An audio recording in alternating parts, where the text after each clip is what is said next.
37, back with another review as I finally wrap up my reviews for Hulu's Into the Dark series, or at least season 1. Again, I am skipping the episodes Puka and New Year, New You. I'm saving those for the holiday season. But other than those, episodes 3 and 4, I have now reviewed all other 8 episodes.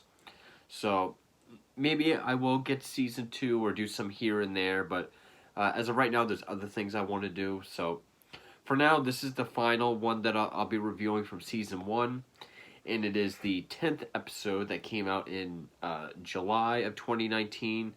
So the holiday is, of course, 4th of July, Independence Day, and it is called Culture Shock. And from what I've seen in reviews, this seems to be a lot of people's favorite or one of, and I can see why. This one definitely has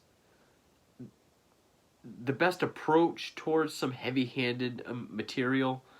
It does have the strongest resemblance to like a classic Twilight Zone episode, which I know overall it's not meant to be like Twilight Zone, but I'm Just Fucking With You was very much Tales from the Crypt. This one feels just like Twilight Zone, maybe more so Jordan Peele's Twilight Zone, but still, and it's done very effectively. It was directed by Gigi Saul Guerrero, and it stars Martha Higuereta, if I pronounce that correctly, Richard Cabral, Sean Ashmore, Barbara Crampton, 80s scream queen herself from Reanimator, From Beyond. More so recently, she was in Beyond the Gates, which I have reviewed. Creed Bratton from The Office. Creed. Yes, he was also in the band The Grassroots back in the 60s, but I think most people remember him as Creed. And this one tells a story that we've probably seen hundreds of times in a post-2016 America. In this case, dealing with immigration and trying to show how evil the Red Hat is, if you know what I mean, from 2016 on. And while, yes, every TV show was doing that back in 2016, how even Gotham had the showed the evil side of the election in that, even by giving Penguin an orange face, which, yeah, that was smart. And this could have been another run-of-the-mill, heavy-handed, for lack of a better term, woke episode. But it handled its twist very, very well. And even though the way it goes about the story is stuff we've seen before in either Twilight Zone or Stepford Wives or even Get Out, that itself is handled very well, and the reveal of what's going on I thought was very original. And it really did become more of this eye-opening or thought-provoking twist, making it a very effective episode. So we follow our lead named Marisol, who is making her second attempt into crossing the border from Mexico into the States. She's with a couple other people. This guy, Santos, was that his name? Santo Cristobal, and this kid named Ricky.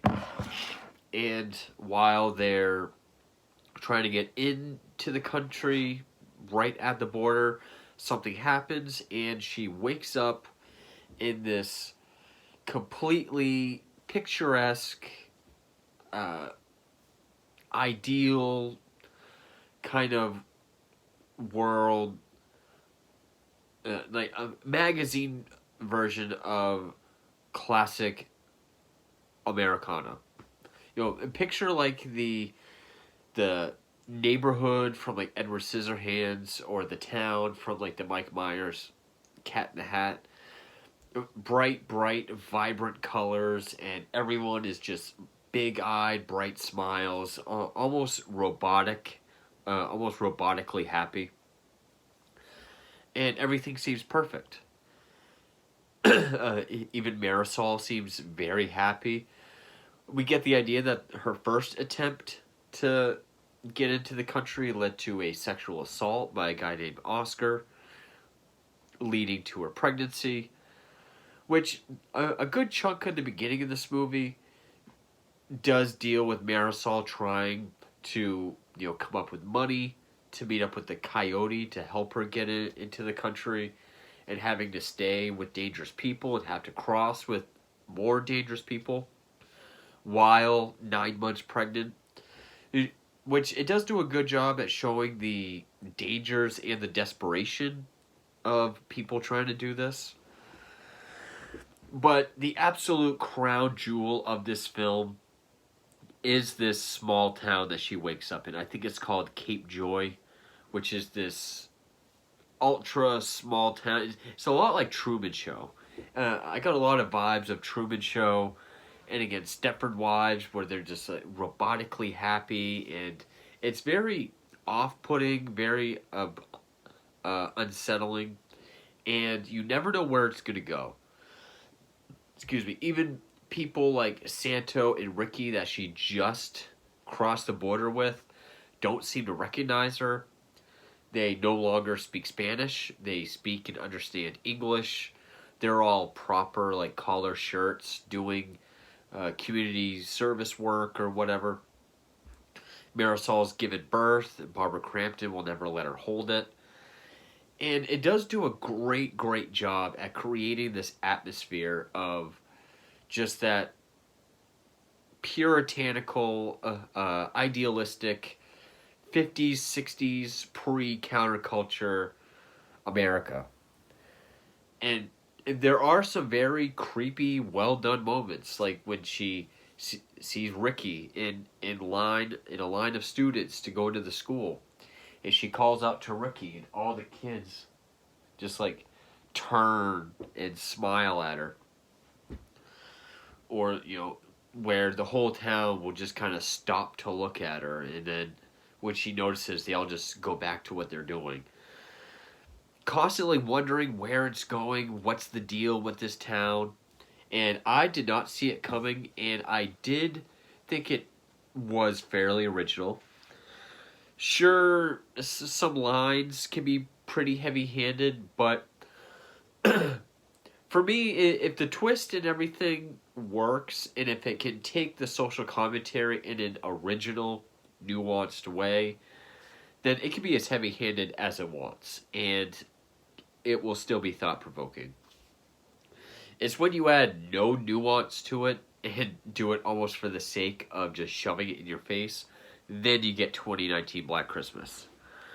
But I'm going to get into spoilers now, so this one is definitely the most Twilight Zone-esque. Again, maybe closer to Jordan Peele than Rod Serling. Rod Serling's Twilight Zone is my all-time favorite TV show. But, I mean, Rod Serling's had some social commentary in it as well. But this one is very relevant to today. And, I just think it handled it in a very thoughtful way. But that whole thing with the town is really just eerie. It's unsettling. It does have that Truman Show type feel to it as well, which is actually the direction I thought they were going to go in. And during that first act, I thought it was just going to be another heavy-handed political episode. But then as soon as she woke up, and it even has some shots, like something from the 50s, like this overhead, upside-down shot of her in bed. She sits up, it'll just say Monday. Or like when Barbara Crampton turns around, is like, I have soup. And it like kind of zooms in on her face. Then she sets it on the table. It's like the overhead view of the bowl of soup. Has this very 50s style of cinematography as well that's very effective. So yeah, this is definitely the most Twilight Zone-esque of the season.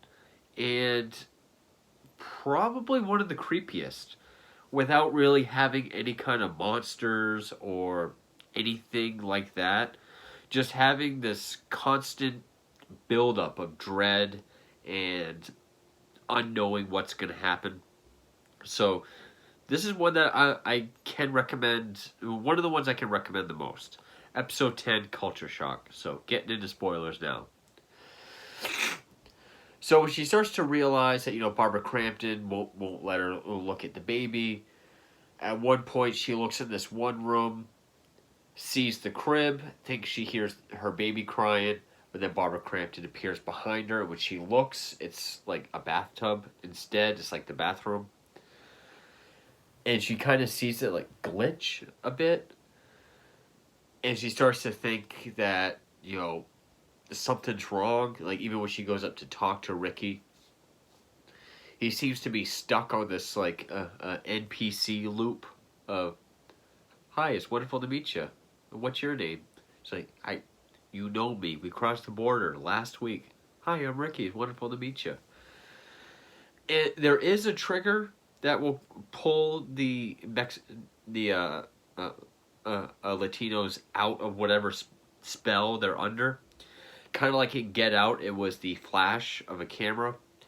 Here, it's Spanish. If someone speaks Spanish, it will pull them out, but even more so the national anthem, which I think is a very potent kind of statement. Because there is this big thing in the beginning of the film where the coyotes make Ricky sing the national anthem, the Mexican national anthem. And so she kind of uses that to kind of pull people out. Also, when people are eating, they're all eating like very like fast and crazy. And she is able to, she runs to this one section of the street, and it's like this warp that she just vanishes. And it pulls her out into this world of virtual reality. That's the reveal. I did not see it coming. When she makes it through that part of Main Street, she's lying in this bed with virtual reality glasses, a feeding tube, and it's some sort of week-long simulator, I guess, to ease people into the American lifestyle or give them a taste of the American lifestyle, kind of get them prepped for what to do, how to act, and how to live, seemingly. And Sean Ashmore, who's been in Adam Green's Frozen, he was in this movie called The Free Fall, which I did enjoy, that's on Hulu. He's the mayor within this town, but he's also like the head virtual reality guy in the real world. And he's kind of our heroic white person, our one good white person, I guess. Because he notices that this is wrong, and Creed from The Office, he's the guy putting on the whole thing. And there are lines like, if they can't make it through the week-long simulation, either send them back or dispose of them, I think is kind of what he was saying. But there's even a line like, "We're not here to give them the American dream.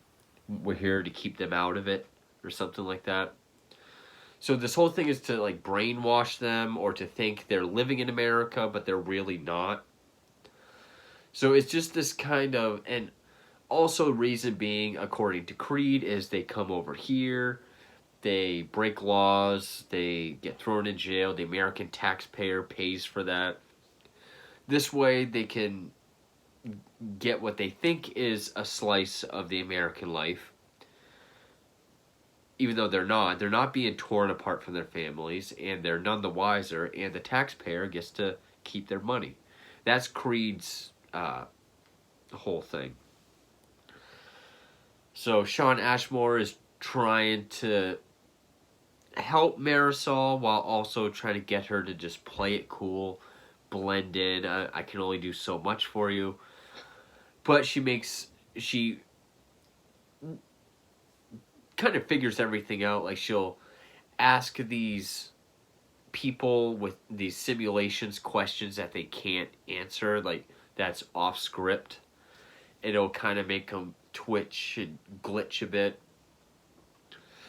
Also, she's going into labor in the real world, so she has these incredible pains in the virtual reality world. And I thought that added a level of suspense or dread. And she teams up with the guy Santo, who was a vicious killer we see in the beginning of the film.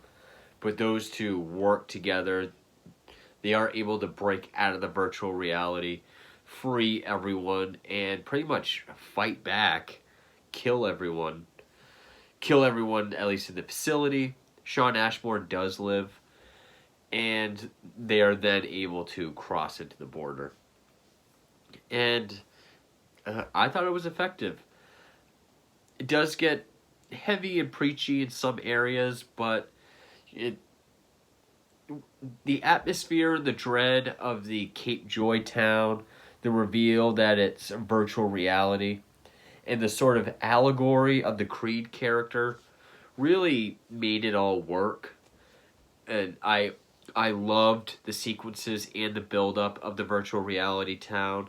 It had so much of, even though it felt more like a Jordan Peele Twilight Zone episode, just the look of it and kind of this town that's stuck in like the 1950s really gave it that classic Twilight Zone feel.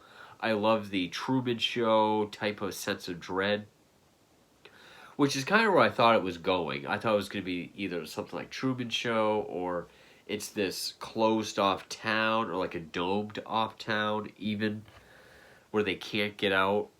But when she started vanishing through this wall in the middle of the street, I was like, okay, now what's going on?